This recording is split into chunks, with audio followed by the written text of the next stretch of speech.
জয়ন্তীর মা সোফার কাছে এসে আমার পাশে বসল এবং বসে আস্তে আস্তে আমার কাছে আসার চেষ্টা করল। আমাকে এমনভাবে আবদ্ধ করার চেষ্টা করছে যাতে আমি কোনোভাবেই নড়তে পারছিলাম না। তারপর আমি বললাম, আন্টি, আপনি আমার সাথে এমন করছেন কেন? সত্যি করে বলেন তো, আপনি আমার কাছে কি চান? জয়ন্তীর মা তখন চুপ করে রইল আর আমার সাথে খুব বাজে আচরণ করার প্রয়াস দেখাল। আমি তখন জয়ন্তীর মাকে অনেক অনুরোধ করলাম যে, আন্টি, এইসব কাজ করা ভালো না, অনেক পাপ হবে। তারপর আন্টি আমাকে বলল, বাবা রমেশ, তোর আঙ্কেল একজন মেরিন ইঞ্জিনিয়ার। সে 6 মাস পর পর বাড়ি আসে। আর আমি তো একজন মানুষ, আমারও তো অনেক কিছু মন চায়। আমার মনের ভিতর অনেক কষ্ট রমেশ, আমি যে আর পারছি না। বাবা রমেশ, তুই আমাকে একটু শান্তি কর, আমার ধৈর্যের বাঁধ ভেঙে যাচ্ছে। আমি বললাম, না আন্টি, এটা করা উচিত হবে না। তারপরও আন্টি আমাকে জোর করে যা করল তা শুনলে বন্ধুরা, তোমাদের মাথা গরম হয়ে যাবে। তাহলে চলুন বন্ধুরা, গল্পটি শুরু করি। গল্পটি শুরু করার আগে বন্ধুরা, তোমাদের নিকট আমার বিশেষ অনুরোধ, দয়া করে তোমরা আমার চ্যানেলটি সাবস্ক্রাইব করে আমাকে সাপোর্ট করবা। হেলা বন্ধুরা, আমি রমেশ। আমার বয়স 30। তবে আমি আজকে তোমাদের মধ্যে যে গল্পটা বলবো, তখন আমার বয়স ছিল 18। সবে মাত্র ইন্টারমিডিয়েট পরীক্ষা দিয়েছি। পরীক্ষা দেওয়ার পর কি করব বুঝতে পারছিলাম না।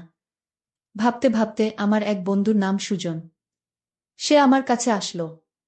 সে আমার কাছে এসে আমাকে দেখে তার মনে হলো আমি খুব চিন্তিত। তারপর আমাকে জিজ্ঞেস করল, কি রে রমেশ, কি হয়েছে তোর? কি নিয়ে এত চিন্তা করছিস?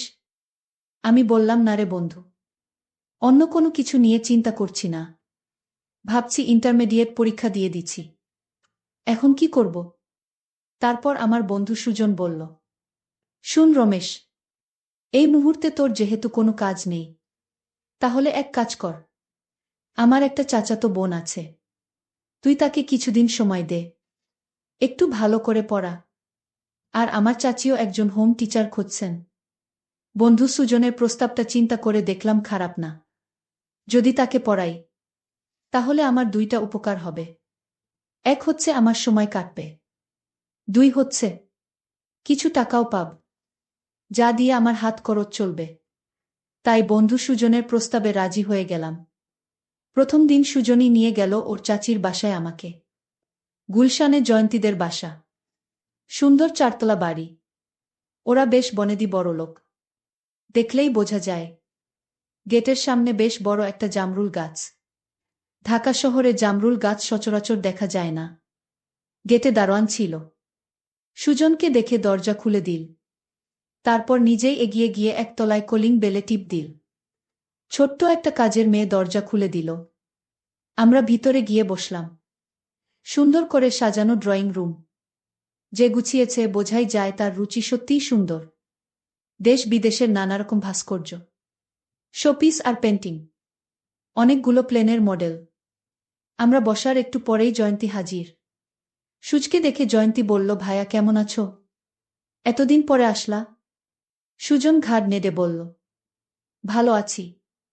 তুই কেমন আসোস? এই দেখ, তোর নতুন স্যার নিয়ে এসেছি।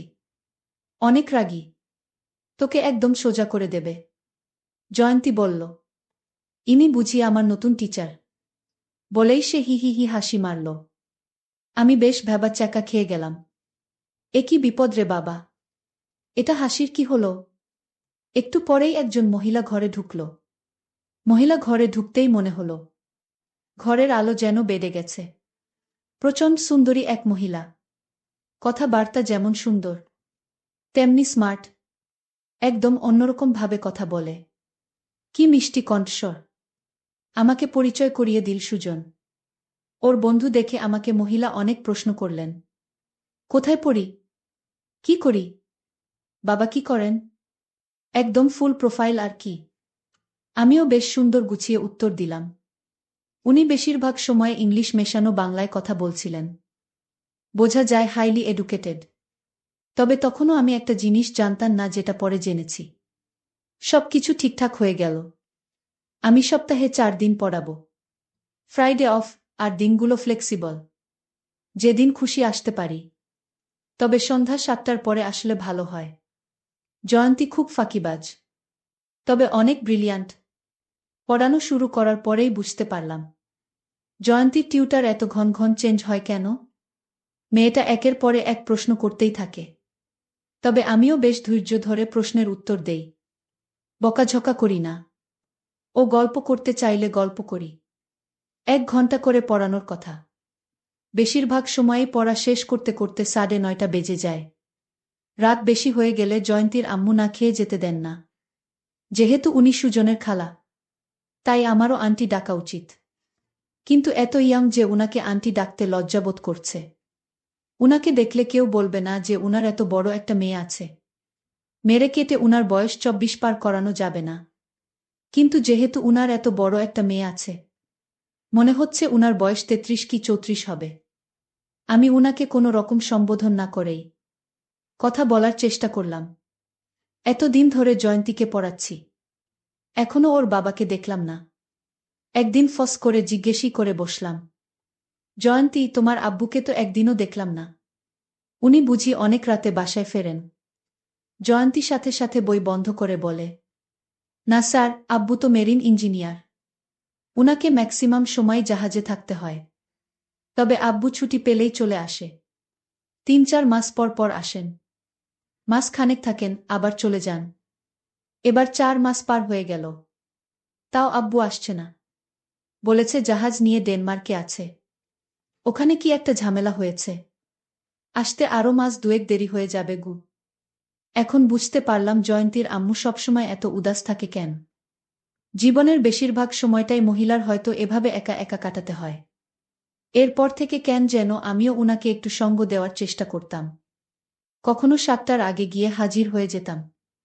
উনি হয়তো তখন টিভি দেখতেন বা ড্রয়িং রুম গোছাতেন। বেশিরভাগ কাজই উনি নিজের হাতে করতেন। জয়ন্তীর আম্মুর নাম ছিল তাসনোবা ফারিন। গল্প করতে করতে উনি অনেক কথাই বলতেন। উনার ছোট বেলার কথা। উনার এক ভাই পাইলট। উনারা এক ভাই এক বোন। তাহলে সুজনের মা উনার কে হন? আমি আর জিজ্ঞেস করিনি। কথা প্রসঙ্গে উনাকে একদিন জিজ্ঞেস করে ফেললাম, আপনার বাংলাটা খুব অদ্ভুত। আমি এরকম বাংলা আগে শুনিনি। উনি হেসে বললেন, আমি কি খুব খারাপ বাংলা বলি? আমি বললাম, না না, তা হবে কেন? আপনার বাংলা খুব সুন্দর। আপনার ভয়েস অনেক মিষ্টি। কিন্তু আপনার টানটা যেন কেমন অন্যরকম। উনি হেসে বললেন, কেন, সুজনের মা বুঝি খুব ভালো বাংলা বলেন? আমি বললাম, হ্যাঁ, আন্টি তো বেশ ভালো বাংলা বলেন। উনি বললেন, হবে হয়তো, ওর তো অনেক আগে বিয়ে হয়ে গেছে। তাছাড়া ওরা তো মঞ্জিলে থাকতো না। কি কথা শুনে কেমন যেন খটকা লাগল। মঞ্জিল মানে? আমি আর ঘাটালাম না। পরে সুজনকে ধরলাম। এই শালা, বলতো ঘটনাটা কি? প্রথমে তো ও বলতেই চায় নাই। পরে একটু একটু করে বলল, আসলে ওরা হচ্ছে নবাবদের একটা ব্রাঞ্চ। শুনে তো আমি আঁতকে উঠলাম। বলে কি শালা? ওর নানা নাকি ২ বিয়ে করেছিল। বড় ঘরে ছিল জয়ন্তীর মা, আর ছোট ঘরে ছিল সুজনের মা। সুজনের মা আবার ওর মায়ের বড় সন্তান। ফ্যামিলিতে প্রবলেমের কারণে ওরা বড় হয়েছে মঞ্জিলের বাইরে। আর বাকিরা মোটামুটি জয়েন্ট ফ্যামিলির মতো বড় হয়েছে একসাথে। পরে অবশ্য সব ঠিকঠাক হয়ে যায়। ওদের মেইন ল্যাঙ্গুয়েজ নাকি উর্দু ছিল। সুজনের নানা নাকি এখনো উর্দুতে কথা বলে। ভালো বাংলা বলতে পারে না। এসব শুনে তো আমার চক্ষু চড়ক গাছ। বলে কি? যাই হোক, সেদিন থেকে আমি জয়ন্তীর মায়ের সাথে আরও বেশি সময় কাটাতে লাগলাম। জয়ন্তী বেশিরভাগ সময়ই আত্মীয়দের বাসায় ঘুরতে চলে যেত। কাজেই আমাকে অনেকক্ষণ বসে থাকতে হতো। সেই সময়টা জয়ন্তীর মা অনেক কথা বলতো আমাকে, ঠিক যেন এক বন্ধুর মতো। উনার ১৬ বছর বয়সে বিয়ে হয়ে যায়। ১৭ বছর বয়সে বাচ্চা। উনি দুঃখ করে বলেন, ওনার অনেক স্বপ্ন ছিল, অনেক লেখাপড়া করার ইচ্ছা ছিল। সেগুলা কিছুই হয়নি। উনার হাজব্যান্ড বেশিরভাগ সময় শিপে থাকে। উনাদের মধ্যে একটা দূরত্ব হয়ে গেছে। আমিও যেন বয়সের তুলনায় অনেক বেশি বুঝতে শিখে গিয়েছিলাম। আসলে এত কম বয়সে এত বেশি নারী সঙ্গ পেয়েছি, যে কারণেই নারীদেরকে অনেক বেশি বুঝতে শিখে গিয়েছিলাম। মেয়েরা সবসময় একজন ভালো শ্রোতা খোঁজে, যাকে সব বলতে পারে। আর আমি বাজি রেখে বলতে পারি, আমি একজন খুব ভালো শ্রোতা। তখন ব্রিটিশ কাউন্সিলে একটা কোর্স করছি, কাজেই ইংলিশটাও প্র্যাকটিস করা প্রয়োজন। জয়ন্তীর মা মাঝে মাঝেই ইংলিশে প্রশ্ন করে বসে, আমিও টাফট অ্যান্সার করে দিই। আমরা দুজনেই একজন আরেকজনের বন্ধুর মতো হয়ে গেলাম। খুব পছন্দ করতাম। আমার মনে তখনও পাপ ঢোকেনি। কিন্তু হঠাৎ একদিন একটা ছোটখাট ইনসিডেন্ট হয়ে গেল। বিকালে আমরা বন্ধুরা মিলে রেগুলার ক্রিকেট খেলতাম। সেদিন ক্রিকেট খেলে ঘেমে ঘুমে এসে আন্ডারওয়্যার মোজা খুলে অনেকক্ষণ ধরে শাওয়ার নিলাম। এখন জয়ন্তীকে পড়াতে যাব। নতুন আন্ডারওয়্যার খুঁজে দেখি সবগুলো ধুয়ে দেওয়া, এখনো শুকায়নি। কি আর করা, একটা ট্রাউজার আর চপ্পল পরে বেরিয়ে পড়লাম। দরজায় কলিং বেল দিতেই জয়ন্তীর মা দরজা খুলে দিল। যথারীতি কিছুক্ষণ ড্রয়িং রুমে বসে গল্প করছি। গল্পের এক ফাঁকে দেখি জয়ন্তীর মা আমার ট্রাউজারের দিকে চেয়ে আছে। উনার দৃষ্টি অনুসরণ করে দেখি আমি কোনো এক অজানা কারণে একটু স্ফীত হয়ে আছি এবং জয়ন্তীর মা আমার ট্রাউজারটা খুব ভালো করে দেখছে। আমি বেশ অস্বস্তি বোধ করলাম, কিন্তু ব্যাপারটা পাত্তা দিলাম না। জয়ন্তীকে পড়াতে গেলাম। আমি চা কফি কিছু খাই না, তাই জয়ন্তীর আম্মু হয় আমাকে বাদাম পেস্তা মেশানো লস্যি পাঠাত, নয়তো ফালুদা। জয়ন্তীর মায়ের হাতের ফালুদা, ওহ অপূর্ব স্বাদ। জয়ন্তী পড়তে পড়তে হঠাৎ বলে, স্যার আমি আসছি, বলেই দৌড়। আমি বুঝলাম টয়লেটে যাচ্ছে। আমি বসে বসে পাতা উল্টাচ্ছি। এমন সময় জয়ন্তীর মা ছোট একটা ট্রে নিয়ে হাজির। তোমার ছাত্রী কই গেল? আমি বললাম, আসছি বলে দৌড় দিল। মনে হয় টয়লেটে গেছে। জয়ন্তীর মা ট্রে এনেছে, তার মানে মনে হয় ছোট কাজের মেয়েটা অসুস্থ। এই নাও তোমার ফালুদা আর শরবত। আমি কি মনে করে উনাকে হেল্প করতে গিয়ে হাত বাড়িয়ে ট্রে ধরতে গিয়ে উল্টে দিলাম গ্লাসটা। নিছক দুর্ঘটনা, কিন্তু গ্লাস উল্টে পড়ল উনার শাড়ির উপর। উনি লাফিয়ে সরে যেতে গিয়ে গ্লাস ফেলে দিলেন মেঝেতে। ঝনাত করে গ্লাসটা ভাঙল, শেষে বাটিটাও। জয়ন্তী দৌড়ে আসলো। আমার মুখটা লজ্জায় কাচুমাচু। জয়ন্তীও এসে গেছে। ও দরজার কাছে দাঁড়িয়ে হি হি করে হাসছে। জয়ন্তীর মায়ের শাড়িতে লেগেছে। উনি পিছিয়ে গিয়ে বললেন, তোমরা ড্রয়িং রুমে গিয়ে বসো, আমি এটা পরিষ্কার করে দিচ্ছি।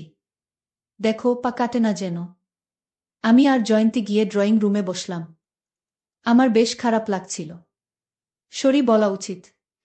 আমি বললাম, জয়ন্তী তুমি একটু একা একা পড়, আমি তোমার আম্মুকে সরি বলে আসি।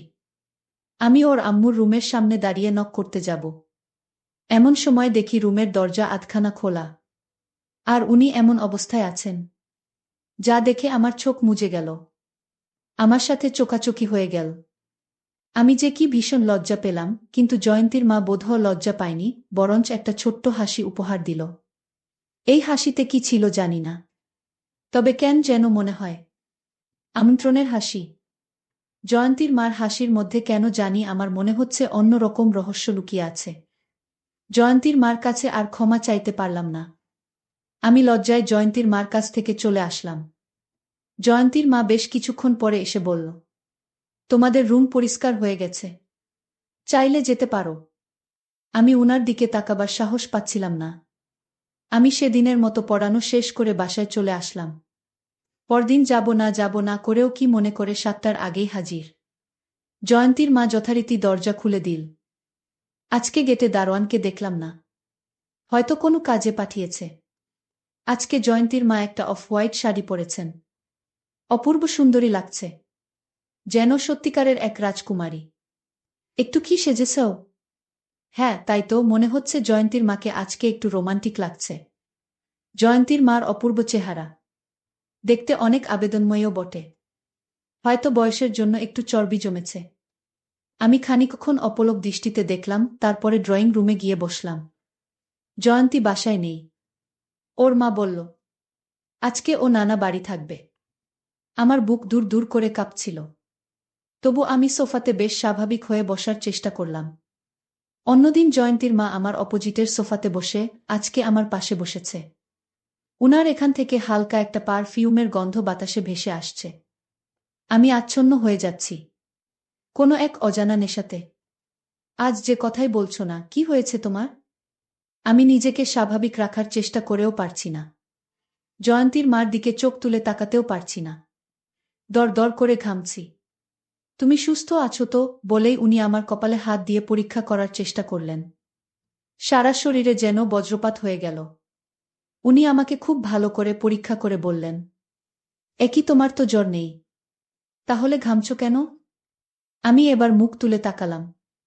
আমার চোখ হয়তো লাল হয়ে গিয়ে থাকবে। মুখ, কান, নাক সব দিয়ে আগুন বেরোচ্ছে। আমার হাত কাঁপছে। একই হতে যাচ্ছে। জয়ন্তীর মা টেবিল থেকে টিস্যু নিয়ে আমার ঘাম মুছে দেওয়ার জন্য কাছে এল। একদম কাছে, যেখান থেকে উনার নিঃশ্বাসের শব্দ শোনা যাচ্ছিল। আমি আস্তে আস্তে পিছু হবার চেষ্টা করলাম। তারপরও কোনো কাজ হলো না। জয়ন্তীর মা সোফার কাছে এসে আস্তে আস্তে আমার পাশে বসল এবং বসে আস্তে আস্তে আমার কাছে আসার চেষ্টা করল। আমাকে এমনভাবে আবদ্ধ করার চেষ্টা করছে যাতে আমি কোনোভাবেই নড়তে পারছিলাম। তারপর আমি বললাম, আন্টি, আপনি আমার সাথে এমন করছেন কেন? সত্যি করে বলেন তো, আপনি আমার কাছে কি চান? জয়ন্তীর মা তখন চুপ করে রইল আর আমার সাথে খুব বাজে আচরণ করার প্রয়াস দেখাল। আমি তখন জয়ন্তীর মাকে অনেক অনুরোধ করলাম যে, আন্টি, এইসব কাজ করা ভালো না, অনেক পাপ হবে। তারপর আন্টি আমাকে বলল, বাবা রমেশ, তোর আঙ্কেল একজন মেরিন ইঞ্জিনিয়ার। সে 6 মাস পর পর বাড়ি আসে। আর আমি তো একজন মানুষ। আমারও তো অনেক কিছু মন চায়। আমার মনের ভিতর অনেক কষ্ট রমেশ। আমি যে আর পারছি না। বাবা রমেশ, তুই আমাকে একটু শান্তি কর। আমার ধৈর্যের বাঁধ ভেঙে যাচ্ছে। আমি বললাম, না আন্টি, এটা করা উচিত হবে না। তারপরও আন্টি আমাকে জোর করে বাজে কাজ করাতে বাধ্য করেছিল। তারপর আমি যখন কোনোভাবেই রাজি হচ্ছিলাম না, তারপর আন্টি আমাকে বলল, রমেশ, আজকে তুই যদি আমাকে খুশি করতে পারস, তাহলে এই দেখ, এখানে 50,000 টাকার একটি বান্ডেল আছে। এই সবগুলো টাকাই আমি তোকে দিয়ে দিব। কি বলবো বন্ধুরা, টাকার লোভ, বড় লোভ। আর তাছাড়াও আমি তখন মাত্র ইন্টারমিডিয়েট পরীক্ষা দিয়েছে। এই সময় আমার টাকাটার খুবই প্রয়োজন ছিল। তারপর বন্ধুরা টাকার লোভে পড়ে আমি জয়ন্তীর মার সাথে বাজে কাজ করতে রাজি হয়েছিলাম। কি বলবো বন্ধুরা, যদিও জয়ন্তীর মার বয়স একটু বেশি, তারপরও কি বলবো বন্ধুরা তোমাদেরকে, উনার এত পাওয়ার যা দেখে আমি সত্যি বিস্মিত হয়ে গিয়েছিলাম। এরপর থেকে প্রায় প্রায় জয়ন্তীর মা টাকার লোভ দেখিয়ে আমাকে দিয়ে এই কাজটি করাতো। পরিশেষে আমি তোমাদেরকে বলবো, বন্ধুরা, তোমরা যারা বউকে রেখে বেশি দিন দূরে থাকো, তোমরা তোমাদের স্ত্রীর প্রতি খুব ভালো করে খেয়াল রাখার চেষ্টা করবা। আর তাছাড়াও তোমরা বউকে রেখে দূরে থাকার চেষ্টা কম করবা। কারণ সর্বদাই স্বামী স্ত্রী একসাথে থাকলে স্বামী স্ত্রীর মধ্যে মহব্বত বাড়ে। আর পরকীয়ার মতো ঘৃণ্যতম কাজে শয়তান কখনো প্ররোচনা দিতে পারে না। বন্ধুরা, আজকে এই পর্যন্তই। আবারও আসবো তোমাদের মধ্যে নতুন কোনো গল্প নিয়ে। গল্পটি যদি তোমাদের ভালো লাগে, তাহলে একটি লাইক দাও। প্রতিদিন আমি তোমাদেরকে বাস্তব জীবনের একটা করে নতুন গল্প উপহার দিব। তাই তোমাদেরকে অনুরোধ করে বলছি, তোমরা যদি এই রকম ধরনের ইন্টারেস্টিং গল্প পেতে চাও, তাহলে দয়া করে তোমরা আমার চ্যানেলটি সাবস্ক্রাইব করো। পরিশেষে তোমাদের সকলের সুস্বাস্থ্য কামনা করি। ভিডিওটি দেখার জন্য তোমাদের সকলকে অসংখ্য ধন্যবাদ। আমি বললাম, শ্বশুর মশাই, আমি আপনার ছেলের বউ। আপনি আমার সাথে এমনটি করতে পারেন না। আমার শ্বশুর মশাই তখন রেগে গিয়ে আমাকে বলল, বৌমা, চুপ থাকো তুমি। 3 বছর হয়েছে তোমার বিয়ে হয়েছে, এখনো তোমার কোনো সন্তান সন্ততি হয় না। আসলে আমার ছেলেটা একটা অপদার্থ, সে কিছুই করতে পারে না। এই বলে শ্বশুর মশাই রেগে মেগে আমার সাথে খুব বাজে আচরণ করা শুরু করল। আর বলতে লাগল, বৌমা, আজকে আমি তোমাকে এমন কিছু করব যাতে তুমি 2 মাসের ভিতরে মা হতে পারো। তারপরে শ্বশুর মশাই আমাকে কি যেন একটি শুকালো জিনিসটি শোকার পর থেকে আমি আর কিছুই বলতে পারি না। অজ্ঞান হয়ে মাটিতে পড়ে গেলাম। যখন আমার জ্ঞান ফিরল, তখন যা দেখতে পেলাম তা শুনলে বন্ধুরা তোমাদের মাথা গরম হয়ে যাবে। বন্ধুরা, গল্পটি অনেক অনেক ইন্টারেস্টিং। পুরো গল্পটি শোনার অনুরোধ রইল। তবে গল্পটি শোনার পূর্বে তোমাদের নিকট আমার একটি ছোট্ট অনুরোধ। দয়া করে তোমরা আমার চ্যানেলটিকে সাবস্ক্রাইব করে আমাকে সাপোর্ট করবা। হ্যালো বন্ধুরা, আমি রাইসাতুল জান্নাত রানী। আমার ডাক নাম রানী। আমার গ্রামের বাড়ি কুড়িগ্রাম। কুড়িগ্রামের নিম্নবিত্ত পরিবারের একটি মেয়ে আমি। বর্তমানে আমার বয়স 25। আমার যখন বয়স 16, তখন একটা মধ্যবর্তী পরিবারে আমার বিয়ে হয়। আমার স্বামীর সংসারে আমাকে সহ মাত্র 3 জন সদস্য। আমি, আমার স্বামী রাফি এবং আমার শ্বশুর মশাই। আমরা বাস করতাম কুড়িগ্রামে। আমার স্বামী ঢাকায় একটি কোম্পানিতে চাকরি করতা। আর এদিকে আমার শাশুড়ি মারা গেছে গত 3 বছর হয়েছে। কিন্তু আমার শাশুড়ি মারা যাওয়ার পর আমার শ্বশুর আর কোনো বিয়ে শাদী করে নাই। যদিও তাকে দেখে এখনো হাট্টা কাট্টা যুবকের মতো মনে হয়। আমার শ্বশুর বাড়িতে থাকত, আর আমার স্বামী চাকরির সুবাদে ঢাকায় থাকত। আমার স্বামী মূলত আমাকে বিয়ে করেছে এই জন্যই, কারণ আমার শ্বশুর বাড়িতে একা একা থাকত। খাবার দাবারের সমস্যা হতো। আমার শ্বশুরের দেখাশোনার জন্যই মূলত আমার স্বামী আমাকে বিয়ে করেছে। আমার স্বামী বিয়ের 1 সপ্তাহ পরে ঢাকায় চলে যায় চাকরির স্থলে। বাড়িতে শুধু আমি আর আমার শ্বশুর। আমার স্বামী ঢাকা যাওয়ার পর থেকেই আমার শ্বশুর মশাই আমার প্রতি যেন কেমন করে তাকিয়ে থাকে। আর তাতে আমি কিছু মনে করতাম না, কারণ আমি ভাবতাম শ্বশুর মানেই তো আমার বাবা। সে তো আমার বাবা তুল্য। বিয়ের 1 মাস পর আমার স্বামী ঢাকা থেকে বাড়িতে আসলো। আমার স্বামী আমার জন্য অনেক কিছু নিয়ে আসলো ঢাকা থেকে। আমার স্বামীর এসব কিছু দেখে আমার সত্যি খুব আনন্দ হয়েছিল। সেদিন রাতে আমার স্বামীর সাথে অনেক মজা হয়েছিল। আমার স্বামী আমাকে অনেক মজা দিয়েছিল। আমার স্বামী দেখতে অনেক সুন্দর, অনেক হ্যান্ডসাম ছিল। আমার স্বামীর উচ্চতা প্রায় 6 ফুটের কাছাকাছি ছিল। অনেক শক্তিশালী ছিল। সুদর্শন পুরুষ ছিল। এভাবেই চলতে লাগলো আমাদের দিন। চাকরির সুবাদে আমার স্বামী ঢাকায় থাকত। 1 মাস পর পর বাড়িতে আসত। এসে আমাকে মজা দিয়ে আবার চলে যেতাম। এভাবে চলতে চলতে প্রায় আমার বিয়ের 3 বছর হয়ে গেল। আমাদের দিন খুব ভালোই চলছিল। কিন্তু বিয়ের 3 বছর হওয়ার পরেও আমাদের কোনো সন্তান-সন্ততি হচ্ছিল না। আর আমরা কোনো ব্যবস্থা নিচ্ছিলাম না। এমতাবস্থায় আমি এবং আমার স্বামী খুব টেনশনে পড়ে গেলাম। আর এদিকে আমার শ্বশুর মশাই আমাকে বিরক্ত হয়ে বলত, বৌমা, তোমার বিয়ের 3 বছর হয়ে গেছে। এখনো আমি কোনো নাতি নাতনির মুখ দেখতে পারি নাই। আমি কি আমার নাতি নাতনিকে দেখে যেতে পারব? এমন কথা বলার সময় আমার শ্বশুর মশাই আমার দিকে কেমনভাবে তাকিয়ে থাকত। এই তাকিয়ে থাকার মধ্যে আমার শ্বশুর মশাইয়ের চোখের মধ্যে আমি ভিন্ন কিছুর গন্ধ পাচ্ছিলাম।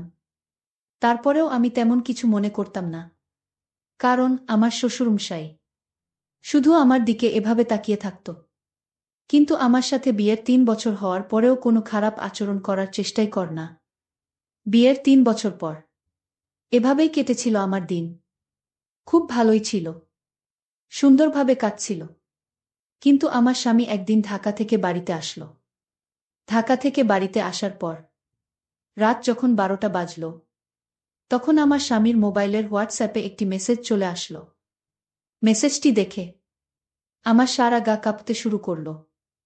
আমার কলিজা কাঁপতে শুরু করল। মেসেজটিতে লেখা রয়েছে, প্রিয় জান, কেমন আছো? তুমি কখন গেছো বাসায়? গতকালকে তুমি আমাকে যা দিয়েছ, তাতে আমি অনেক সুখ পেয়েছি, অনেক মজা পেয়েছি। প্রিয় রাফি, কবে তুমি আসবে দেশ থেকে? তোমাকে ছাড়া আমার কিছু ভালো লাগে না। কবে আমি তোমার সন্তানের মা হব? আর আমাকে ছাড়া তুমি একা একা থাকবেই বা কি করে? তোমার কি কষ্ট হবে না? মেসেজটি পড়ে আমার কাছে মনে হলো যেন আমার মাথার উপরে আসমান ভেঙে পড়ে গিয়েছে। পায়ের নিচে থেকে মাটি সরে গিয়েছে। সমস্ত শরীর একেবারে নিস্তব্ধ হয়ে গেছে। আটকে দিয়েছে জীবনের ধারা। থমকে গিয়েছে জীবন। মনে হচ্ছিল দম বন্ধ হয়ে আসছিল। ঠিক এই মুহূর্তে কি ভাবব বুঝতে পারি নাই। একটু খেয়াল করে মেসেজের উপরের অংশে গেলাম। উপরের অংশে যাওয়ার পর যা দেখতে পেলাম, তাতে আমার আরও আতঙ্ক সৃষ্টি হয়ে গেল। উপরের অংশে লেখা ছিল, প্রিয় স্বপ্না, আমি বিয়ে করেছি প্রায় 3 বছর হয়েছে। আমার কোনো সন্তান হয় না। আমার একটি সন্তানের খুবই প্রয়োজন। আমি বাবা ডাক শোনার জন্য পাগল হয়ে আছি। ইতিমধ্যে আমার বউকে অনেক ডাক্তার দেখিয়েছি, কিন্তু কোনো লাভ হয়নি। আমি নিজেও ডাক্তার দেখিয়েছি, কিন্তু ডাক্তার মশাই বলেছে আমার কোনো সমস্যা নাই। যত সমস্যা আমার বউয়ের। স্বপ্না, আমি একটা বিয়ে করেছি। তা জানার পরেও তুমি কি আমাকে বিয়ে করবে? আমাকে কি তুমি একটা সন্তান উপহার দিতে পারবে? স্বপ্না বলেছিল, তুমি বিয়ে করেছ তাতে আমার কোনো সমস্যা নেই। আমি তোমাকে বিয়ে করতে রাজি। আমি তোমাকে তোমার এবং আমার ওরসের মাধ্যমে আশা করি একটি সুসন্তান দিতে সক্ষম হব।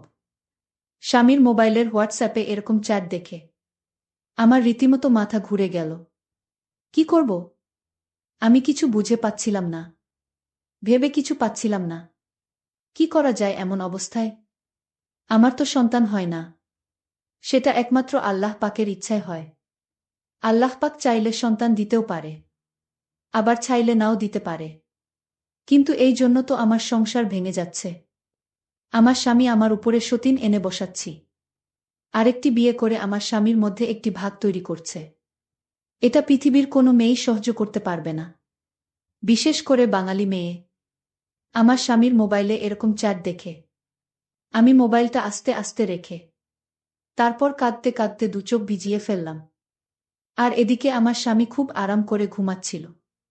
আর ইদানিং লক্ষ্য করলাম আমার স্বামী আমার প্রতি খুব একটা বেশি টানও নেই। ইয়ার টান থাকবে বা কি করে?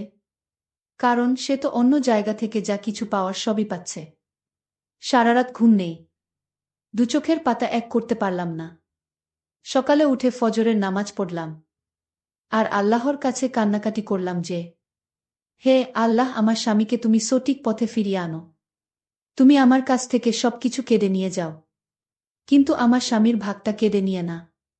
আমি আমার স্বামীর ভাগটা কাউকে দিতে পারবো না।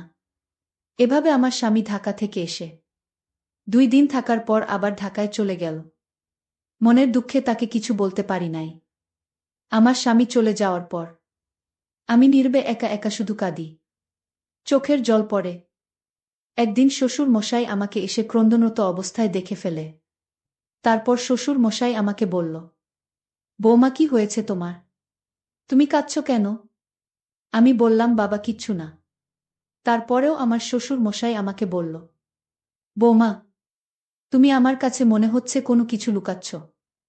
আমি বললাম, না বাবা, আমি এমনিই কাঁদছি। হঠাৎ করে আমার বাবা মায়ের কথা মনে পড়েছে, তো তাই কাঁদছি। তারপর আমার শ্বশুর আমাকে ধরে সান্ত্বনা দেওয়ার চেষ্টা করছে। কিন্তু আমার শ্বশুর মশাই যখন আমাকে ধরে সান্ত্বনা দেওয়ার চেষ্টা করছে, তখন বিভিন্নভাবে আমার প্রতি বাজে ইঙ্গিত করছে, যা আমার কাছে খুব খারাপ লাগছে। কিন্তু তারপরেও সে তো আমাকে এই মুহূর্তে সান্ত্বনা দিচ্ছে, যে কারণে শত বাজে ইঙ্গিত পাওয়ার পরেও আমার কাছে খুব ভালোই লাগছিল। এভাবে আমার শ্বশুর মশাই আমাকে অনেকক্ষণ ধরে রাখল আর মাথায় বুলিয়ে দিতে লাগল। তখন আমি কিছুটা দুর্বল হয়ে গেলাম। দুর্বল হয়ে তার ছেলের সমস্ত বিষয় শ্বশুর মশাইকে খুলে বললাম। শ্বশুর মশাই এইসব কথা শুনে আমাকে বলল, বলো কি বৌমা, তুমি এইসব বিষয়ে আমাকে আগে বলবা না? আমি বললাম, বাবা, আমি তো আপনার ছেলেকে কখনো অবিশ্বাস করতাম না।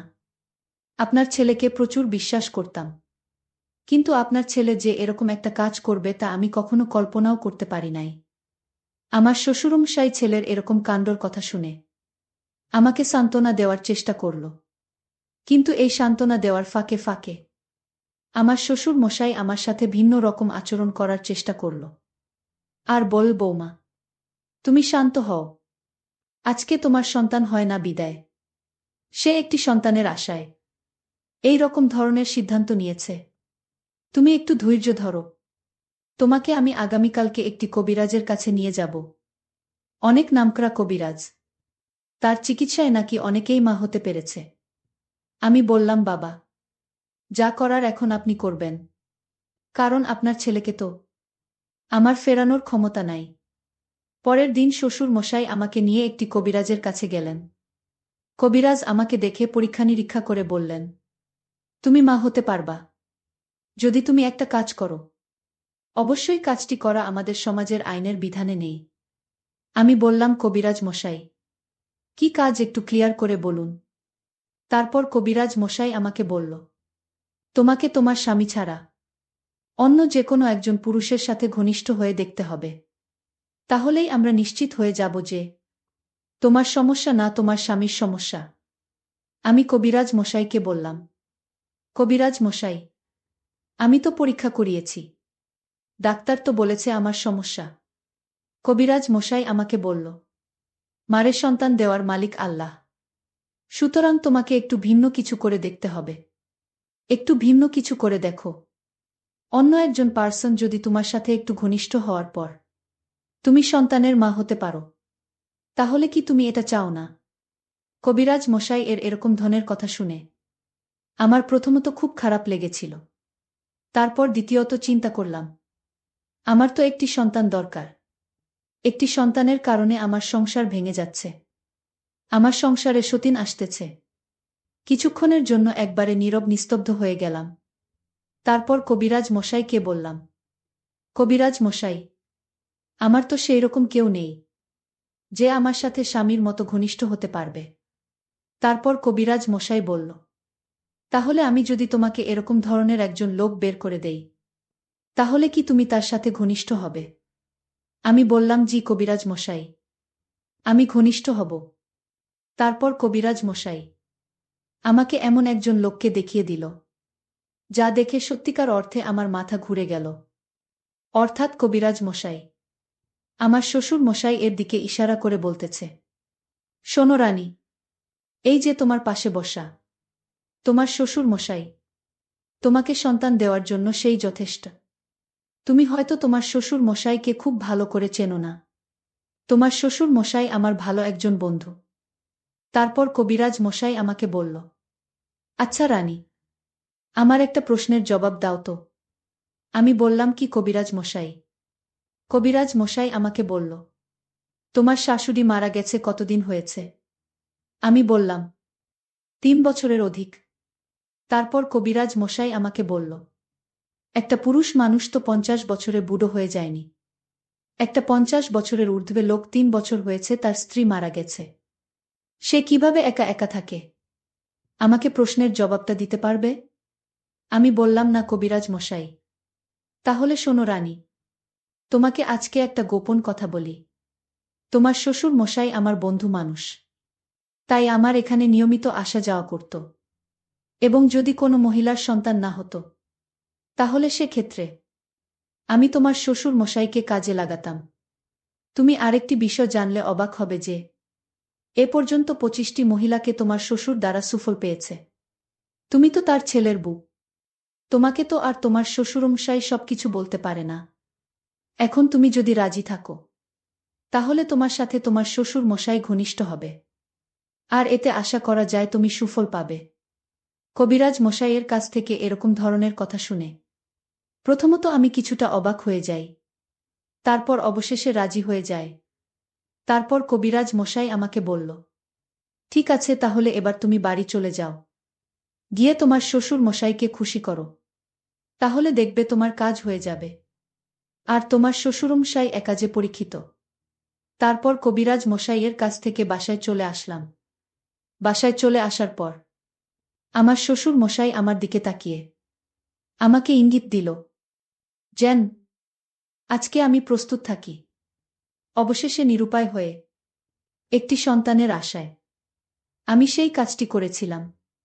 আমার শ্বশুর মশাই এর সাথে যে কাজটি সাধারণত স্বামী স্ত্রী করে থাকে। আর এদিকে আমার শ্বশুর আমাকে পেয়ে খুব খুশি। আর তার ছেলেকে এমনভাবে টাইট দিয়েছিল যাতে তার ছেলে দ্বিতীয়বার কোনো মেয়ের সাথে কথা বলার সাহস না পায়। আর যদি কথা বলে, তাহলে পরিষ্কার জানিয়ে দিয়েছে যে তার সমস্ত সম্পত্তি থেকে বঞ্চিত করবে। সবকিছু আমার শ্বশুর আমাকে লিখে দিয়ে দিবে। এইসব কিছুর ভয়ে অবশেষে আমার স্বামী ওই মেয়ের সাথে সম্পর্ক বাদ দিয়ে দেয়। আমার শ্বশুরের সাথে এসব কিছু করার পর 3 মাস পরেই আমি বুঝতে পারলাম আমি সন্তান সম্ভাবনা। মনটা আমার আনন্দে নেচে উঠল, সন্তানের মা হওয়ার আনন্দে। সন্তানের মা হওয়া যে কত আনন্দ, তা তোমরা যারা সন্তান হয়েছে মা হয়েছে তারাই বুঝবে। অবশেষে 10 মাস পর আমার কোল জুড়ে একটি পুত্র সন্তান এসেছে। সারা বাড়ি আলোকিত করে ফেলেছে আমার পুত্র সন্তানের খবর পেয়ে। আমার আত্মীয় স্বজন, স্বামী এবং শ্বশুর সহ সবাই খুশি। বন্ধুরা, এইভাবে আমি একটি দুটি নয়, 5-5টি সন্তানের মা হয়েছিলাম। এখন আমি আমার স্বামী, সন্তান এবং শ্বশুরকে নিয়ে খুব ভালোই আছি, সুখে আছি। পরিশেষে বন্ধুরা, আমি তোমাদেরকে বলবো, সন্তান দেয়ার মালিক কেবলমাত্র আল্লাহ পাকের। কিন্তু এই সন্তানের জন্য যখন কোনো স্বামী স্ত্রীর প্রতি অন্যায় অবিচার করে, তখন স্ত্রীর অবস্থা খুব খারাপ হয়ে যায়। বাধ্যতামূলক হয়ে সে ভিন্ন কিছু খোঁজার চেষ্টা করে সংসার টিকানোর জন্য। সে তখন বেপরোয়া হয়ে পড়ে। তখন সে ইজ্জত সম্মানের ভয় করে না। তার মনের ভিতরে একটাই ভাবনা থাকে, যে করেই হোক আমার সংসার টিকাতে হবে, আমার স্বামীকে আমার কাছে ফিরিয়ে আনতে হবে। সুতরাং আমাদের প্রত্যেকেরই উচিত একটা বিষয় ভাবা, যদি আমাদের সন্তান না হয়, তাহলে আমাদের সর্বোচ্চ চেষ্টা করে যাওয়া। আর এই জন্য পরকীয়ার মতো অন্যায় অবিচার করা মোটেও উচিত নয়। বন্ধুরা, আজকে এই পর্যন্তই। আবারও আসবো তোমাদের মধ্যে নতুন কোনো ভিডিও নিয়ে। ভিডিওটি যদি তোমাদের ভালো লাগে, তাহলে একটি লাইক দাও। প্রতিদিন আমি তোমাদেরকে একটা করে নতুন গল্প উপহার দিব। তাই তোমাদেরকে অনুরোধ করে বলছি, তোমরা যদি এই রকম ধরনের ইন্টারেস্টিং গল্প পেতে চাও, তাহলে দয়া করে আমার চ্যানেলটি সাবস্ক্রাইব করো। পরিশেষে তোমাদের সকলের সুস্বাস্থ্য কামনা করি। ভিডিওটি দেখার জন্য তোমাদের সকলকে অসংখ্য ধন্যবাদ। আমি আর আপু প্রতিদিন রাতে এক রুমে থাকতাম, কিন্তু মাঝে মধ্যে প্রায় লক্ষ্য করতাম আপু গভীর রাতে ঘুম থেকে উঠে অন্ধকারে কোথায় যেন চলে যেত। আবার 2 থেকে 3 ঘন্টা পর সেখান থেকে এসে চুপি চুপি করে আমার পাশে শুয়ে পড়ত। কিন্তু যখন আপু আমার পাশে এসে শুইত, তখন আপুকে খুব পরিশ্রমী এবং ক্লান্তিক মনে হতো। মনে হচ্ছে কোনো পরিশ্রমের কাজ করে এসেছি। একদিন আমি ঘটনাটির রহস্য জানার জন্য আপু যখন গভীর রাতে অন্ধকারে রুম থেকে বেরিয়ে যায়, তখন আমি সেই ঘটনার রহস্যটি জানার জন্য আপুর পিছন পিছন গেলাম। আমি দেখতে পেলাম আপু আস্তে আস্তে করে বাড়িওয়ালার রুমে প্রবেশ করতেছে। তারপর আমি ভাবলাম, দেখি আপু বাড়িওয়ালার সাথে কি করে। তাই ঘটনাটি জানার জন্য দরজার পাশে কান পেতে দাঁড়িয়ে রইলাম। একটু পর যা শুনতে পেলাম তা শুনলে বন্ধুরা তোমাদের মাথা গরম হয়ে যাবে। বন্ধুরা, গল্পটি অনেক ইন্টারেস্টিং। আশা করি তোমরা পুরো গল্পটি শুনবা। তবে গল্পটি শোনার পূর্বে বন্ধুরা, তোমাদের নিকট আমার ছোট্ট একটা অনুরোধ, তোমরা দয়া করে আমার চ্যানেলটি সাবস্ক্রাইব করে আমাকে সাপোর্ট করবা। হ্যালো বন্ধুরা, আমি নূরজাহান নূর। কেমন আছো তোমরা সবাই? আমি আবারও চলে আসলাম তোমাদেরকে মজা দেওয়ার জন্য আরেকটি নতুন গল্প নিয়ে। আজকে গল্পটি আমার নিজের বাস্তব জীবনের একটি গল্প। বন্ধুরা, বর্তমানে আমার বয়স 30, তবে আজকে আমি তোমাদেরকে যে গল্পটি বলবো, তখন আমার বয়স ছিল 15। ছোটবেলা থেকেই আমাদের বাবা মারা যায়। আমাদের কোনো ভাই নেই। আমরা 2 বোন। মা অনেক কষ্ট করে আমাদেরকে বড় করে তুলেছেন। কিন্তু দুঃখের ব্যাপার হলো, যখন আমার বয়স 12 কি 13 হবে এবং আমার বড় বোনের বয়স 15 থেকে 16 হবে, তখন আমার মাও মারা যায়।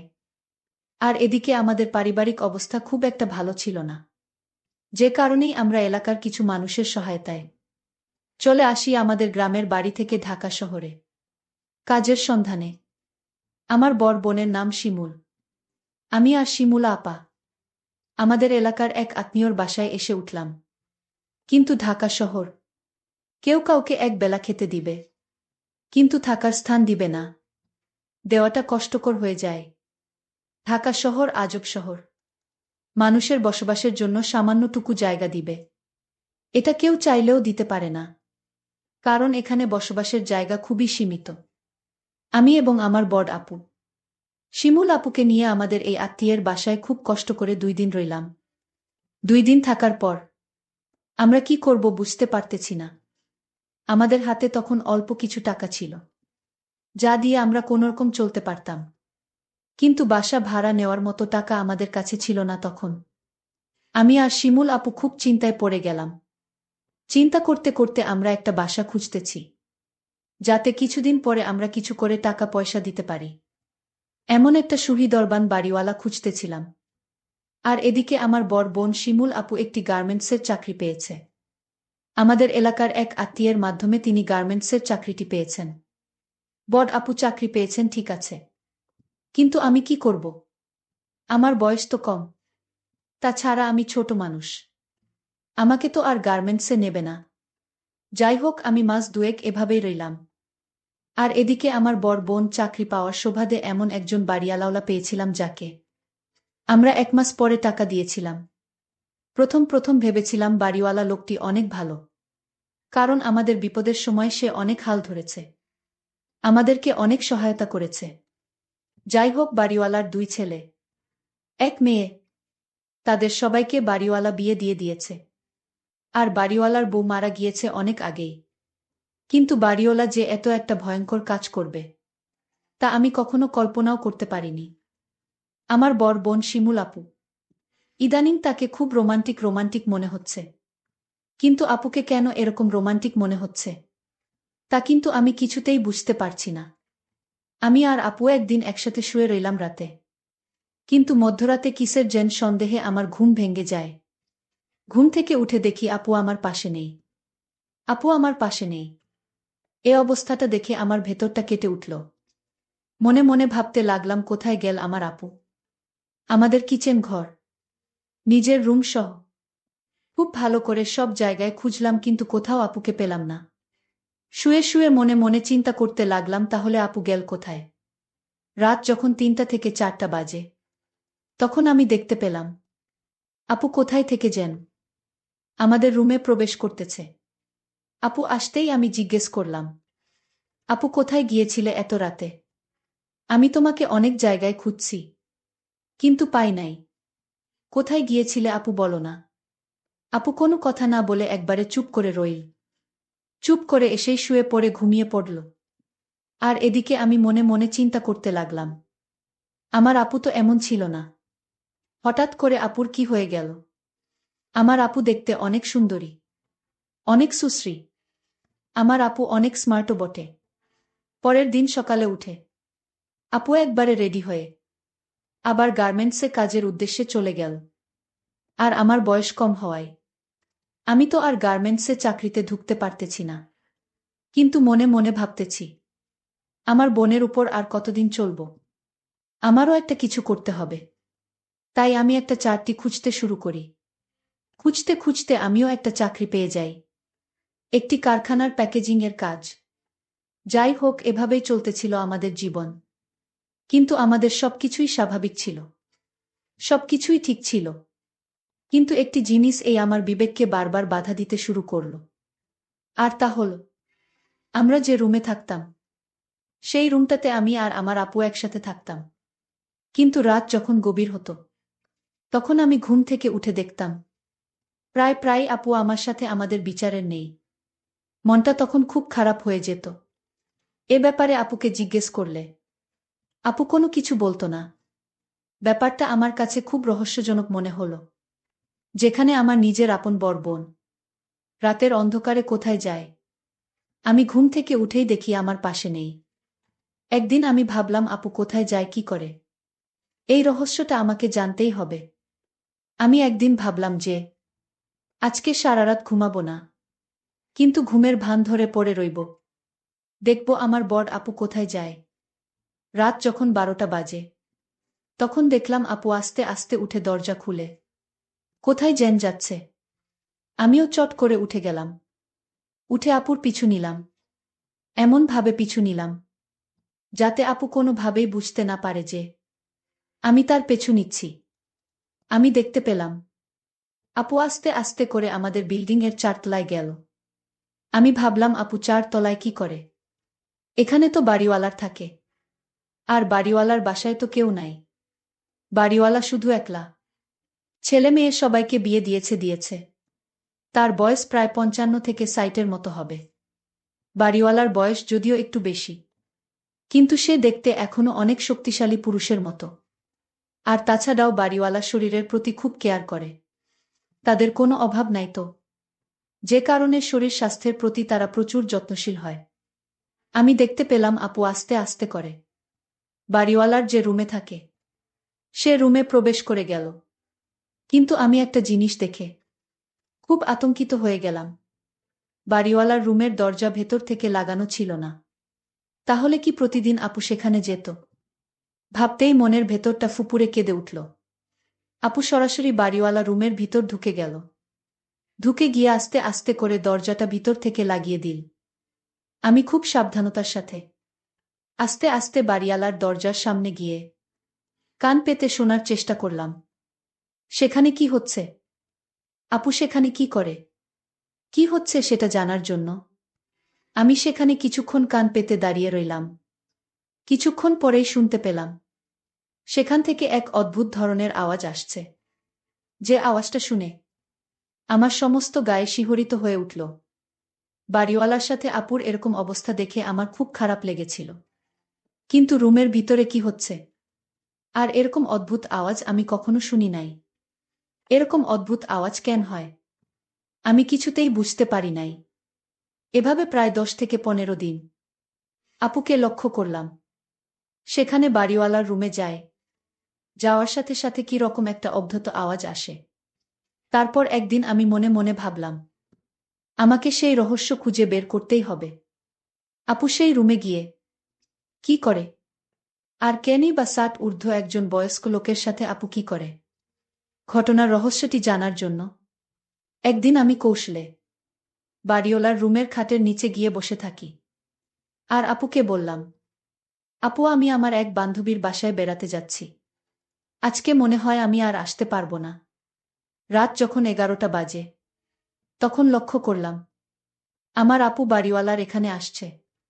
আপু বাড়িওয়ালার এখানে আসতেই বাড়িওয়ালা আপুর সাথে এমন বাজে আচরণ করা শুরু করল, যা দেখে আমার দুচোখ মুছে যাওয়ার মতো অবস্থা হলো। কিছুক্ষণ আমি অপেক্ষা করলাম। অপেক্ষা করার পর আমি আমার নিজেকে আর কন্ট্রোল করতে অসহনীয় হয়ে গিয়েছিলাম। কাঠের নিচ থেকে আমি বেরিয়ে আসলাম। আমাকে দেখে আপু এবং বাড়িওয়ালা দুজনেই চমকে গেল। তারা দুজনেই যেমন চরম লজ্জায় পড়ে গেল। আমি আপুকে বললাম, আপু তুমি আমার বোন হয়ে এই 60 বছরের একটা বড়ুর সাথে তুমি এরকম কাজ করতে তোমার লজ্জা করল না? বাড়িওয়ালা এবং আপু দুজনেই আমার সামনে মাথা নিচু করে রইল। তারপর আমি আপুকে বললাম, আপু কেন তুমি এরকম কাজটা করলে? একটু বলো না আমাকে। দুনিয়াতে কি তোমার ছেলে মানুষের অভাব ছিল, তাই বলে তুমি একটা 60 বছরের বুড়োর সাথে? ছি আপু। আপু কিছুক্ষণ নীরব থেকে আমার প্রশ্নের উত্তর দিতে শুরু করল। আপু আমাকে বলল, বোন নূরজাহান, আমরা যখন খুব অভাবে পড়ে এই শহরে এসেছিলাম, তুই তো তখন খুব ছোট। তখন এই লোকটা আমাকে অনেক হেল্প করেছে, যার প্রতিদান দেওয়ার জন্য আমি প্রতিদিন তার এখানে আসতাম। কিন্তু আসতে আসতে কখন যে কোনো সময় আমি তার প্রেমে পড়ে যাই।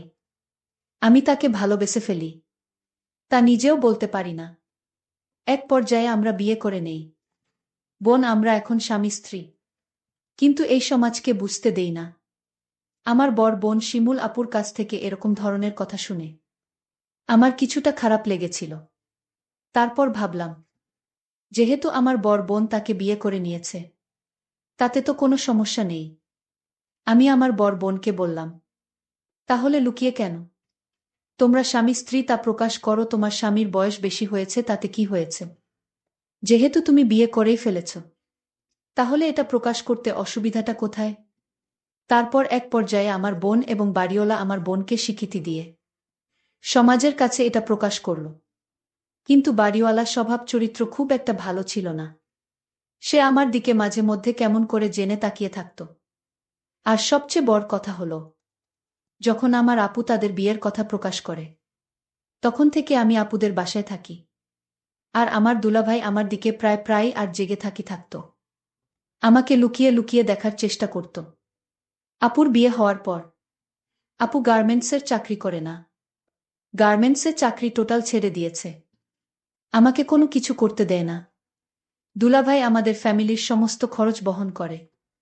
একদিন যখন আমি ঘুমিয়ে রইলাম, গভীর রাতের লক্ষ্য করলাম কেউ আমার সাথে খারাপ কিছু করার চেষ্টা করছে। প্রথমত আমি ভাবছিলাম সেটা আমি স্বপ্ন দেখছি, কিন্তু যখন বিষয়টি আরও জটিল হতে শুরু করল, তখন আমার ঘুম ভেঙে গেল। আমি অনেক জোরাজুরি করার চেষ্টা করছি ছোটার জন্য, কিন্তু কোনোভাবেই ছুটতে পারছিলাম না। মনে হচ্ছিল যেন আমার উপর ক্ষুধার্ত বাঘের মতো আক্রমণ করেছিল। শেষ পর্যন্ত অনেক পরিশ্রম করে আমি তার কাছ থেকে নিজেকে ছাড়িয়ে নিয়ে আমার রুমের বাতিটি অন করতে দেখলাম।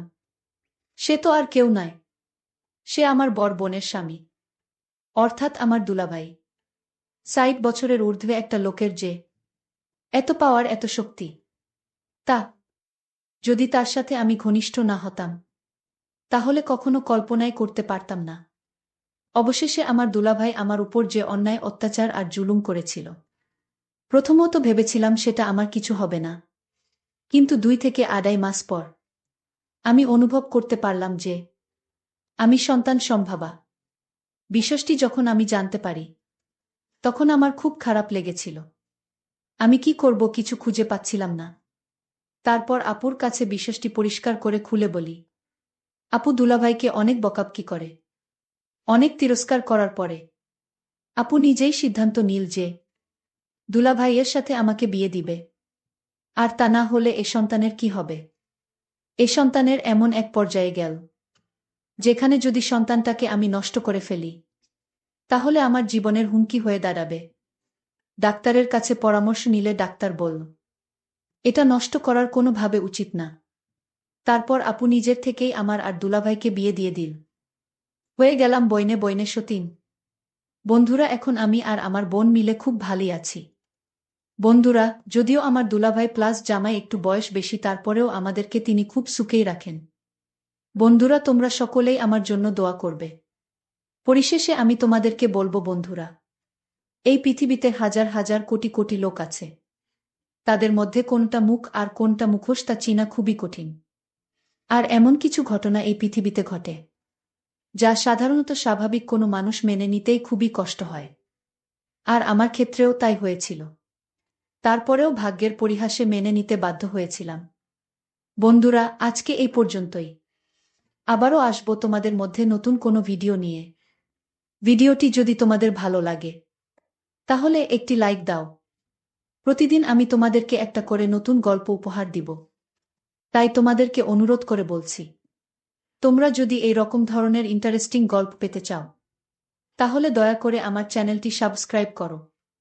পরিশেষে তোমাদের সকলের সুস্বাস্থ্য কামনা করি। ভিডিওটি দেখার জন্য তোমাদের সকলকে অসংখ্য ধন্যবাদ। রাত যখন গভীর হল, তখন আমি স্যারের রুমের দরজা খুলে আস্তে আস্তে স্যারের রুমে প্রবেশ করলাম। স্যারের রুমে প্রবেশ করে স্যারের মায়াবী চেহারাটা খুব ভালোভাবে দেখতে শুরু করলাম। হঠাৎ করে অনুভব করলাম স্যার ঘুম থেকে উঠে গেল। ঘুম থেকে উঠে স্যার তার নিজের রুমে আমাকে দেখে কিছুটা ভয় পেয়ে গেল। তারপর স্যার আমাকে বলল, সাইমা, তুমি এখানে কি কর? এ কথা বলার সাথে সাথে অন্যরকম দৃষ্টিতে আমার দিকে চেয়ে রইল। সেদিন রাতে মূলত স্যারের এখানে আমি একটা শর্ট জামা পরে গিয়েছিলাম। আমি বললাম, স্যার, আপনি কি বুঝেন না এত রাতে একটি মেয়ে আপনার এখানে কেন এসেছি? তারপর স্যার বলল, ওফ সাইমা, বুঝতে পেরেছি। কিছুক্ষণ পর আমি অনুভব করলাম কেউ যেন আমাকে পিছন থেকে ধাক্কা মেরে খাটের উপর ফেলে দিল। ধাক্কাটা এমনভাবে দিয়েছিল, আমি খাটের উপরে পড়ার সাথে সাথেই মাথাটা কেমন জানি চক্কর মেরে আমি পড়ে গেলাম। তারপর স্যার আমার সাথে যা করল বন্ধুরা, তা শুনলে বন্ধুরা তোমাদের মাথা ঘুরে যাবে।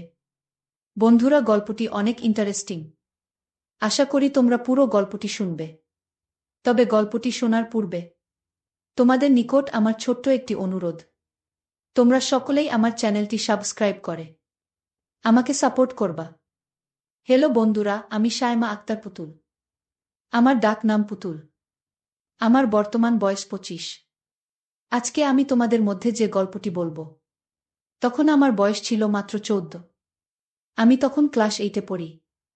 আমার বাবা একজন ব্যবসায়ী। ব্যবসায় কাজে তিনি প্রায় বেশিরভাগই দেশের বাইরে থাকতেন। আমার মা একজন গৃহিণী। আমি পড়ালেখায় খুব একটা ভালো ছিলাম না। তাই আমার মা বাবা ঠিক করল আমার জন্য বাড়িতে একজন লজিং মাস্টার রাখবে, যে নাকি সব সময় আমাকে পড়ালেখা করাবে, সব সময় আমাকে দেখাবে। আমার মা বাবার সিদ্ধান্ত অনুযায়ী আমার জন্য বাড়িতে একজন লজিং মাস্টার রাখল। লজিং মাস্টারটি দেখতে খুব হ্যান্ডসাম, অনেক সুন্দর ফর্সা, তবে একটু লাজুক টাইপের। লজিং মাস্টারকে দেখে আমার খুব পছন্দ হয়েছে এবং প্রকৃতপক্ষে সে খুব মেধাবীও বটে। সে সায়েন্স থেকে ইন্টারমিডিয়েট পাশ করেছে। গ্রামের বাড়ি মফস্বল এলাকায় বিধায় শহরে পড়ালেখা করার জন্য সে আমাদের এখানে এসেছে।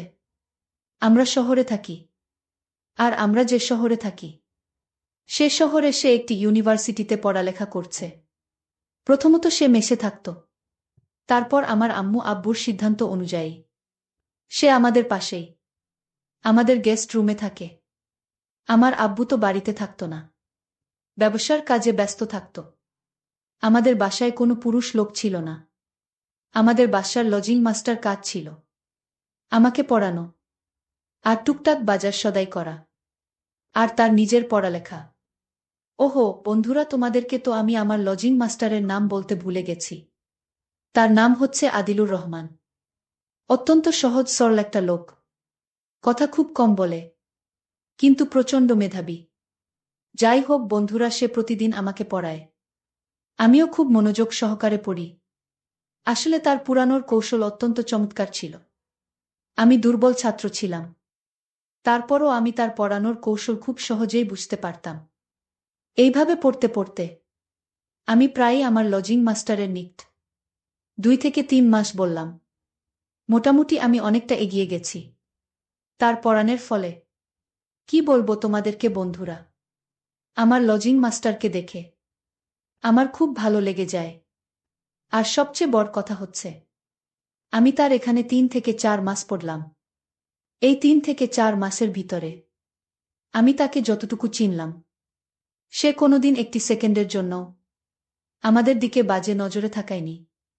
আস্তে আস্তে কেমন করে যেন আমি আমার লজিং মাস্টারের প্রেমে পড়ে যাই। কিন্তু আমি তো মাত্র ক্লাস 8-এ পড়ি, সে কি আমাকে গ্রহণ করবে? আর তাছাড়াও তাকে আমি বলতে দ্বিধাবোধ করতেছি, কারণ সে তো আমার চাইতে বয়স অনেক বড়। যতই দেখছি তাকে, ততই তার প্রেমে পড়ে যাচ্ছি। কি করব বুঝতে পারছিলাম না।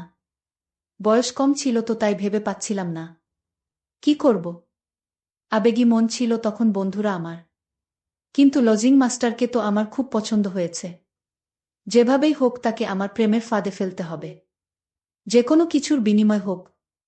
আমি তাকে চাই। বয়স তখন 14 আমার।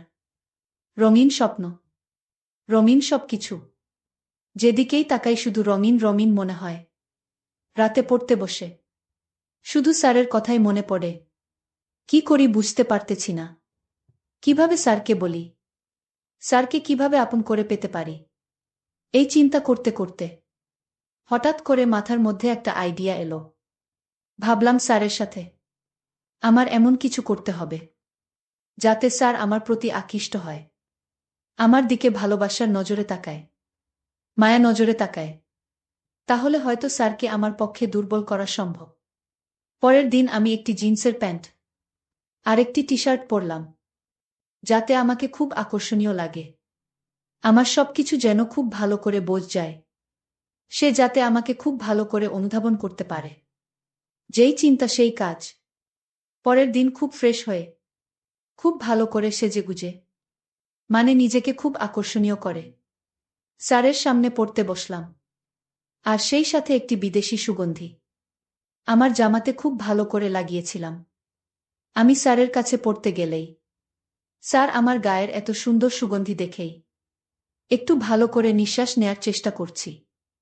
আর আমি যে এত সুন্দর করে সাজুগুজু করে আমার আকর্ষণীয় সবগুলো যাতে বোঝা যায় এমনভাবে সাজগোজ করে গেলাম, তা দেখে স্যার আমার দিকে হাঁ করে তাকিয়ে রইল। আমি বললাম, স্যার কি দেখছেন? তখন স্যার একটু ততভত খেয়ে গেল। তখন আমি স্যারকে একটু মজা করে বললাম, স্যার দেখুন, একটু ভালো করে দেখুন আপনার রাজকুমারীকে। আপনি চাইলেই এই রাজকুমারীর মালিক হতে পারেন। আপনার জন্য সকল দুয়ার খোলা। আমার মুখ থেকে এরকম ধরনের কথা শুনে স্যার যেন একটু শরমের ঘাবড়ে গেল। এত লাজুক টাইপের মানুষ আমি আমার জীবনে দেখি নাই। যাই হোক, সেদিন পড়তে বসে স্যার আমার দিকে অপলক দৃষ্টিতে মাঝে মধ্যে দেখলাম তাকিয়ে রইল। মনে মনে ভাবলাম, আমার ওষুধে কাজ হয়েছে। এভাবে স্যারকে আমি আমার প্রতি আকর্ষিত করার চেষ্টা করছি, কিন্তু স্যার তার দিক থেকে ছিল খুব অটল। এভাবে চেষ্টা করতে করতে প্রায় ৩ থেকে ৪ মাস চেষ্টা করলাম। তারপরও স্যারকে কোনোভাবেই আমার প্রেমের ফাঁদে ফেলতে পারি নাই।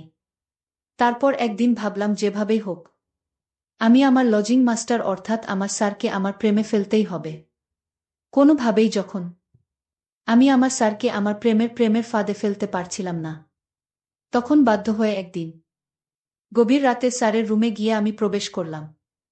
আস্তে আস্তে আমি দরজা খুলে প্রবেশ করলাম। তখন আমার আব্বু আম্মু ভাই বোন সবাই ছিল ঘুমানোর অবস্থায়। স্যারের রুমে ঢুকে প্রথমত আমি লাইটটা অন করলাম। লাইটটা অন করে ঘুমানো অবস্থায় ঘুমন্ত মুখটার প্রতি খুব ভালো করে নজর দিয়ে অনেকক্ষণ চেয়ে রইলাম। আমি যখন স্যারকে দেখতে ব্যস্ত মায়ার নজরে অনেকক্ষণ চেয়ে রইলাম। চেয়ে থাকার কিছুক্ষণ পর দেখলাম লাইটের আলোতে স্যারের ঘুম ভেঙে যায় এবং সে চোখ মিলিয়ে আমাকে দেখতে পায়। গভীর রাতে তার রুমে আমাকে দেখে সে খুব ভয় পেয়ে যায়। আমাকে দেখে সে কাঁপা কাঁপা গলায় বলতে থাকে, পুতুল তুমি এখানে কি করছো? যাও, এখান থেকে যাও। কেউ দেখে ফেললে আমার কলঙ্ক হয়ে যাবে, আমার বদনাম হয়ে যাবে। আমি বললাম, স্যার আপনি কি আমার মনের ভাষা বুঝেন না? আপনি কি আমার আবেগ বোঝেন না? আপনি কি আমার ভালোবাসা বুঝেন না? এত রাতে একটি মেয়ে কেন আপনার কাছে এসেছে? আপনি বুঝেন না? নাকি বুঝেও না বুঝার ভান করছেন? আর কত কষ্ট দিবেন আমাকে? আজকে যদি আপনি আমার ভালোবাসা গ্রহণ না করেন, তাহলে আমি আর এখান থেকে যাব না, কোনোভাবেই যাব না। যা হবার হোক। আমি আপনাকে ভালোবাসি, মন থেকে ভালোবাসি। আপনি আমার অন্তরে গিতে গেছেন। আপনাকে ছাড়া আমার বাঁচা সম্ভব না। আমি অনেক চিন্তা করে দেখেছি, আমার মান সম্মানের চাইতে আপনি বড়। আপনাকে হারালে আমি শেষ হয়ে যাব। আমার মুখ থেকে এরকম ধরনের কথা শুনে স্যার শুধু হাঁ করে তাকিয়ে রইল, কিছুই বলল না। কিছুক্ষণ চুপ করে থাকার পর স্যার আমাকে বলল, আচ্ছা সাইমা, তুমি এবার যাও। আমি বিষয়টা কালকে ভেবে দেখছি। আমি বললাম, না, কালকে না। আপনাকে যা বলার আজকে বলতে হবে, নাইলে আমি এখান থেকে যাব না। আমার এই একঘেয়েমি দেখে স্যার আমাকে বলল, আচ্ছা ঠিক আছে সাইমা, যাও। আমি তোমাকে ভালোবাসি, এবার তুমি যাও। আমি বললাম, না, আপনার মুখের কথায় আমি বিশ্বাস করি না। আপনি যে আমাকে ভালোবাসেন, এর একটি প্রমাণ আমাকে দিতে হবে, নইলে আমি এখান থেকে যাব না। আমার কথা শুনে স্যার খুব হতবাক হয়ে বলল, আচ্ছা ঠিক আছে সাইমা, কি করলে তুমি বিশ্বাস করবে আমি তোমাকে ভালোবাসি? তারপর আমি বললাম, স্যার আপনি আমার সাথে আজকে রাতে একটি কাজ করতে হবে। যদি এই কাজটি করেন, তাহলে ভাবব আপনি আমাকে ভালোবাসেন। আপনি আমাকে কোনোদিন ছেড়ে চলে যেতে পারবেন না। তখন স্যার আমাকে বলল, কি কাজ সাইমা? কি করলে তুমি খুশি? তারপর আমি স্যারকে বললাম, স্যার এই গভীর রাতে একটি ছেলে, একটি মেয়ে, একাকিত্বে একটি রুমে কি চাইতে পারে তা আপনি বুঝেন না। স্যার আমাকে বলল, সায়মা প্লিজ, আমার মাথায় এখন কোনো কাজ করতেছে না। কি চাও তুমি? আমাকে একটু খুলে বল। আসলে আমার স্যার যে এত বোকা, তা আমি কখনো কল্পনাও করতে পারি নাই। এত বয়স হয়ে গেছে, কিন্তু প্রেম কি জিনিস, আবেগ কি জিনিস, কিছুই তার মধ্যে নেই। আমি ভাবলাম এটাই তো আমার জন্য ভালো হলো। তার এখানে আমি আমার প্রেমের ফুল ফুটিয়ে তুলব, যেখানে রাজত্ব করব শুধু আমি একলা। তারপর আমি স্যারকে বললাম, ও স্যার, তাহলে আপনি কিছুই বুঝতেছেন না।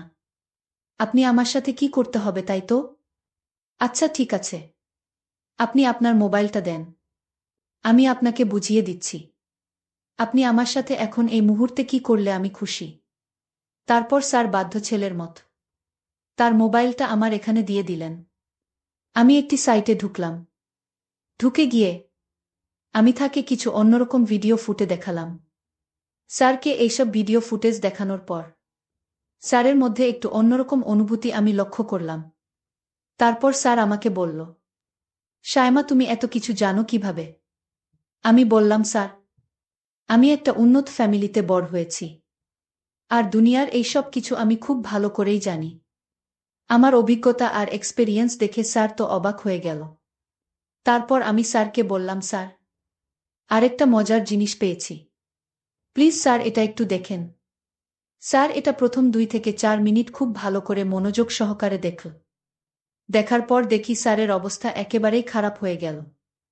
আমি বুঝতেই পারলাম না, এত একটা শান্ত মানুষ কিভাবে অশান্ত হয়ে উঠল। কিছুক্ষণ পর স্যারের মধ্যে ভিন্ন এক রূপ দেখতে পেলাম, যে রূপটাই মূলত আমি স্যারের কাছ থেকে প্রতিনিয়তই আশা করতাম। প্রথমত আমি ভেবেছিলাম স্যার হয়তো খুব সহজ সরল, সে খুব একটা বেশি বোঝে না। কিন্তু যখন তার পুরোপুরি অভিজ্ঞতাটা আমার এখানে প্রয়োগ করল, তখন আমি বুঝতে পেরেছিলাম সে কত ভয়ানক, কিভাবে তছঞ্চ করেছিল আমাকে 1 থেকে 2টি ঘন্টা। আসলে বন্ধুরা, আমার আবেগ একটু বেশি ছিল। খুব কম বয়সেই অনেক আবেগী হয়ে গিয়েছিলাম। প্রথমে ভেবেছিলাম আমি হয়তো অনেক শক্তিশালী, আমার সাথে স্যার হয়তো কোনোভাবেই পারবে না। কিন্তু স্যার যখন আমার এখানে আক্রমণ আনতে শুরু করল, তখন আমি বুঝতে পারলাম তার আক্রমণ কত হিংসাত্মক, কত ভয়ঙ্কর, কত রোমান্টিক ছিল। সে যখন তার পরিপূর্ণ পাওয়ার আমার এখানে প্রয়োগ করেছিল, তখন আমার কাছে মনে হয়েছিল আমার দম বন্ধ হয়ে যাচ্ছে। তবুও আমি তার প্রেমের পূজারীই ছিলাম। এইভাবে তার কাছ থেকে প্রথম দিন আমি আমার অধিকার আদায় করেছিলাম। তারপর থেকে তার এখান থেকে কিছুটা লজ্জা শরম কমে গিয়েছিল, বিশেষ করে আমার প্রতি। সেও প্রতিদিন রাতে আমাকে খুঁজত, আমিও তাকে খুঁজতাম। শেষ পর্যন্ত 2টি দেহ ছিল, কিন্তু মন ছিল একটি। তাকে ছাড়া আমার কিছু ভালো লাগত না, আমাকে ছাড়া তার কিছু ভালো লাগত না। এভাবে চলতে চলতে তার সাথে আমার বারবার ঘনিষ্ঠ হতে হয়েছে। একটা পর্যায়ে গেল সে আমাকে ছাড়া একটা মুহূর্ত চলতে পারে না, আমিও তাকে ছাড়া একটা মুহূর্ত চলতে পারি না। এভাবে চলতে চলতে 2 থেকে 3 মাস পর হঠাৎ আমি অসুস্থ হয়ে পড়ি। আমার মধ্যে কেমন জানি বমি বমি ভাব আসে। তারপর ডাক্তারের কাছে গেলে ডাক্তার আমাকে বলে আমি নাকি সন্তান সম্ভাবা। বিষয়টি আমার আম্মু শুনে হতবাক হয়ে গেল আর বলল, শায়মা, কে তোর এত বড় সর্বনাশ করেছে? আর তুই বা কি করে আমার মেয়ে হয়ে এমন একটা কাজ করলি? লোক সমাজে এখন আমি মুখ দেখাবো কি করে? তারপর আমি আম্মুর কাছে বিষয়টি সম্পূর্ণ খুলে বলি। তারপর আমার আম্মু, আব্বু আর কি করবে? আর তো কিছু করার নাই, যা হবার তো হয়ে গেছে। তারপর আমার আম্মু আব্বু মিলে আমাকে স্যারের সাথে বিয়ে দিয়ে দিলেন। কিছুদিন পর আমাদের ঘর উজাড় করে একটি কন্যা সন্তান জন্ম নিল। কন্যা সন্তান পেয়ে আমি, আমার স্বামী এবং আমার আত্মীয় স্বজন সবাই খুশি। সবকিছু মিলিয়ে বন্ধুরা, এখন আমি মোটামুটি সুখে আছি। কিন্তু কিন্তু মনের ভেতর কিছুটা কষ্ট। এত অল্প বয়সে আমি সন্তানের মা হয়ে গেলাম। সন্তানকে দেখাশোনা, সংসারে দেখাশোনা, এক কথায় পরিবারের মধ্যেই আমার জীবনটা বন্দী অবস্থায় কাটে। জীবনের সমস্ত স্বপ্ন, লেখাপড়া, চাকরি বাকরি সবকিছু মাটি হয়ে গেল শুধুমাত্র একটি ভুলের কারণে। যাই হোক বন্ধুরা, তবুও ভালোই আছি। তোমরা সকলেই আমার জন্য দোয়া করবা। আমার কলিজার বন্ধুরা, গল্পটি থেকে তোমরা কি শিখতে পেলে তা নিশ্চয়ই তোমরা কমেন্ট করে আমাকে জানাবে। বন্ধুরা, আজকে এই পর্যন্তই। আবারও আসবো তোমাদের মধ্যে নতুন কোনো ভিডিও নিয়ে। ভিডিওটি যদি তোমাদের ভালো লাগে তাহলে একটি লাইক দাও। প্রতিদিন আমি তোমাদেরকে একটা করে নতুন গল্প উপহার দিব, তাই তোমাদেরকে অনুরোধ করে বলছি, তোমরা যদি এই রকম ধরনের ইন্টারেস্টিং গল্প পেতে চাও তাহলে দয়া করে আমার চ্যানেলটি সাবস্ক্রাইব করো। পরিশেষে তোমাদের সকলের সুস্বাস্থ্য কামনা করি। ভিডিওটি দেখার জন্য তোমাদের সকলকে অসংখ্য ধন্যবাদ।